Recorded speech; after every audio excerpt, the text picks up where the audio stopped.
welcome everyone to our first episode of the weekly Realtor's Edge podcast.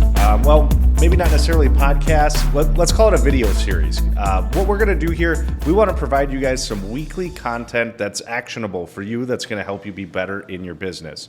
It's going to be a video series. We got a lot of great stuff coming up, but I thought the best way to start this out would be our first guest to be Jake LaTourelle. He is our, yes. Yeah, give yourself a round of applause. Thank you. So Jake, if you haven't met him, he is our, media and marketing specialist? Yeah, I do video and editing and sometimes like headshots, and I help sometimes with people with their social media and yeah. Yeah, don't oversell yourself. Yeah. So the guy's amazing. He does a number of podcasts for us here at Edge. He does some other on the side. He's got a couple of Facebook groups that he's started. He's grown a lot of different channels for different people on both mortgage and real estate, as well as just some kind of fun stuff that you do with PodGods, right? Yeah. I have one with another LO called Realtor Connect, and we have a series called Realtor of the Week, where Mike Wright hosts, highlights a realtor every week. Go figure.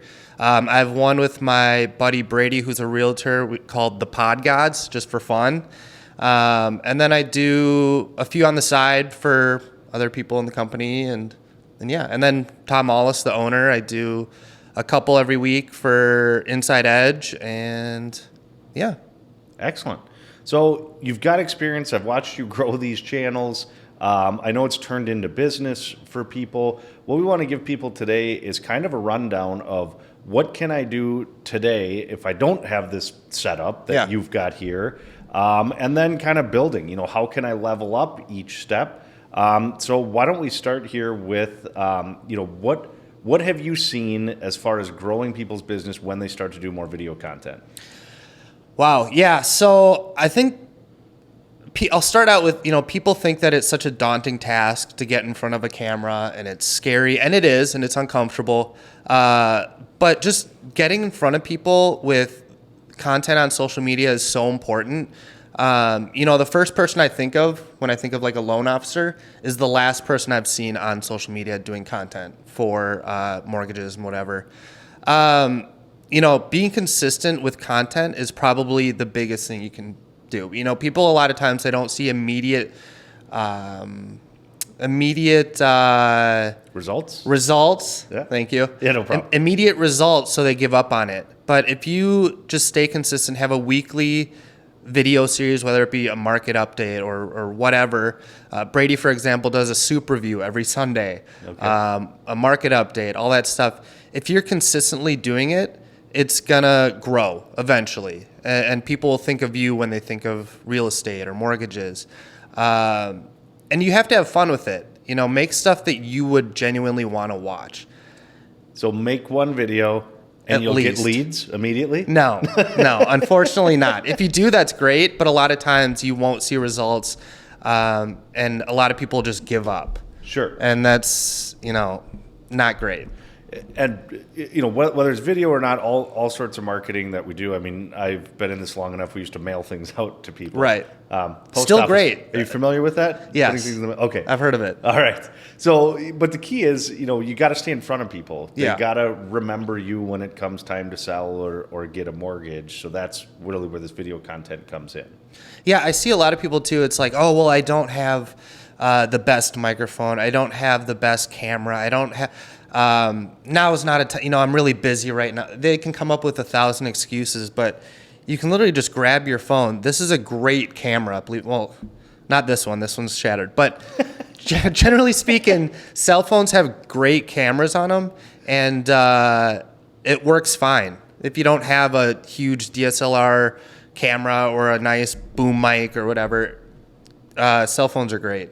So bottom line, just do something. Do something. Even it's going to be terrible. That's just what it is. It's going to be bad, but the goal is to get a little better with each video or post. It's funny you say that, because I almost think some of the bad content is better. Yeah. If it's too polished. Yes. I'm wearing a suit today. I've Yeah. got some clients that if I walked up to them and I was wearing a suit, I'd lose credibility. Yeah. My blue collar guys, some of my veterans, they would feel off put by a guy in a suit or feel like I'm selling them. They put their guard up. Look what I'm wearing, like the hipster starter kit right now. So I'm glad you're willing to admit that. Yeah, of course. Yeah, this is just who I am. And that's another thing is when you're doing video content, be genuine. I don't want to say don't dress up because you want to be professional, but just be yourself and you'll attract the right crowd that you're looking for. Sure. So kind of be out there, be vulnerable, create something, even if it's bad. You've got your phone. You mentioned doing, weekly updates. What about just the one-off stuff? It's better than nothing. Okay. It's not great. I mean, I would rather have someone do a one-off thing. That's fine. Yep. But like I said, consistency is so important on the internet. You post one thing and it's by the next day that you've already been forgotten. Unfortunately, that's just the way it is. People have squirrel brains.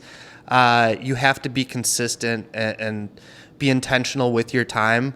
Otherwise, you're going to be forgotten. Yeah. It sounds depressing, but it's just the way it is these days.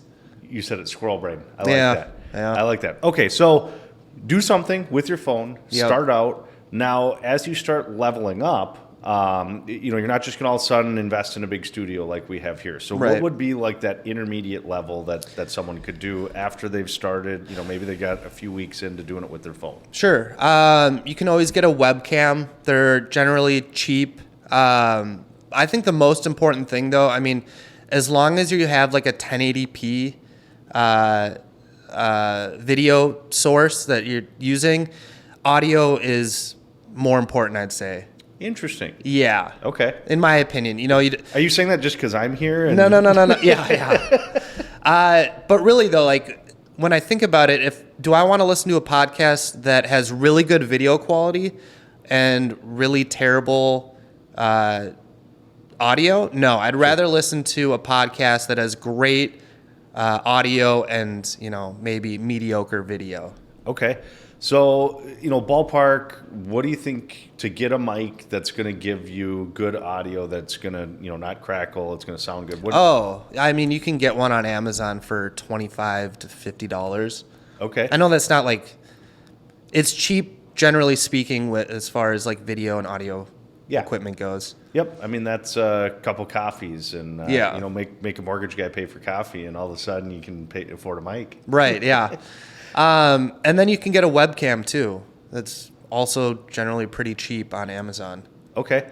So we're going to throw a couple links. I've got a webcam and a microphone that you recommended to me. We're going to go throw links down below so you guys can see that. I'm in for roughly $100 and it's 1080p like you said. I spent a little more on the mic because I got a boom mic like this. Yep. So I had to buy the boom and the mic, but again, all in, definitely under 200. I think 100 to $200. And it's an investment, and that's fairly cheap, especially if you're going to be doing a weekly segment or hosting webinars or whatever. It's like that's a pretty easy investment to make for your business, especially. Absolutely. I'm glad you brought that up. Now, this is more on the mortgage side where, I'm going through numbers and things like that, but I do a lot of Zooms with my clients. Yeah. And then I send a lot of videos going over numbers. So same thing. I need it to sound good. They're listening to detailed information. They got to be able to hear it and have it clear. So it's more than just, doing a podcast or something. It's every day I'm using it. Right. And then another thing too, I would get familiar with editing. I know that's like, it's kind of a daunting thing to think about because editing, it's such a umbrella term, but say you do a webinar, you can say it's an hour long. That's kind of long, but an hour long webinar, you can cut those up into like 20 different clips and there's content for like 3 months. Sure. The Gary V model. Yeah, is that his? Oh, you're not familiar? He got it from me. He got it from me. Yeah. All right, so the Gary V model, that was his whole thing is like, or one of his things. That guy's all over the place. Yeah. But first place I heard of it at least. And like you said, do a long podcast, cut it up into smaller sections. 100%. And then another thing that he would do from there was to take, like if you've got just that gem of a quote in there, write that quote out with, you know, the sunny background or whatever it is, and post that up as a meme on your social media. And then, you know, you post that on Instagram, and then you take a screenshot of the Instagram and post that on your Facebook. And now all of a sudden, you know, you've got 20 pieces of content. It's like an infinite content glitch, honestly. Yeah. You could just, and then also, you know, everybody's wants to do a podcast. Everybody and their uncle has a podcast these days, which is great. But I think people go into it with the wrong reasons. They go into it thinking like, oh, I'm going to get more money or more business. The goal, I think, from the beginning for a long-lasting podcast is to go in having fun. Yeah. It's way more fun watching a podcast if you can tell they're enjoying themselves and having fun versus someone that's going in it just trying to make money. It just comes off scummy. I mean, it's like anything we do. People can tell when they're being sold. Yes, 100%. It's not natural, and nobody likes to be sold. Exactly. So, I don't know. Cool. So, bottom line, do something with what you have today. Get it started. We've got the links for those cameras and microphones. The last thing we're going to do, we're going to kind of cut away from the chairs here and give you a behind the scenes of, you know, the high level. So we've got a great studio here at our Edge Home Finance corporate headquarters. So we're going to give you a little behind the scenes of kind of what it can be. So the lighting, the cameras. I'll stop talking about it. Wait, I will say, I almost forgot. Lighting, super important. If you don't have a big light or a ring light, sit in front of a window when you're filming yourself. It's so important to get some, like, at least natural light when you're filming. Good point. Thank you for saying that. Yeah. As I'm staring in the light here. Yeah. And in front, so not having it behind you, it makes you look like a shadow. The panoramic, coming at you and light you up. Yeah, 100%. I'm glad. See, I'm the video Thank expert. you. I appreciate it. I almost forgot. Yeah, you couldn't do this without me. I couldn't. All right. That being said, we're going to cut away, give you a little tour of the studio. Thanks so much for tuning in. All right. When you walk into Edge Home Finance, you're going to come back, and we're going to check out Jake's studio. So follow me. So we talked about lighting. Jake's got his studio set up here. He's got these two big lights that are coming. So one for each seat there. So each participant in the podcast has the lighting. He's using the one camera that would go here. Otherwise, we've got another camera here. That's how when you watch his podcast, he's got the close-ups of each guest. So you can do some cuts in between there. Like he mentioned, that editing can really make a difference when you're doing that high-quality content. Good chairs, good microphones, nice dark background for the contrast. But again, everyone, do something. Use your cell phone, create something today. There's a lot of levels you can get to before you get here to this full studio like we have here at Edge Home Finance. Thanks again. We hope you found this valuable, and we appreciate you guys.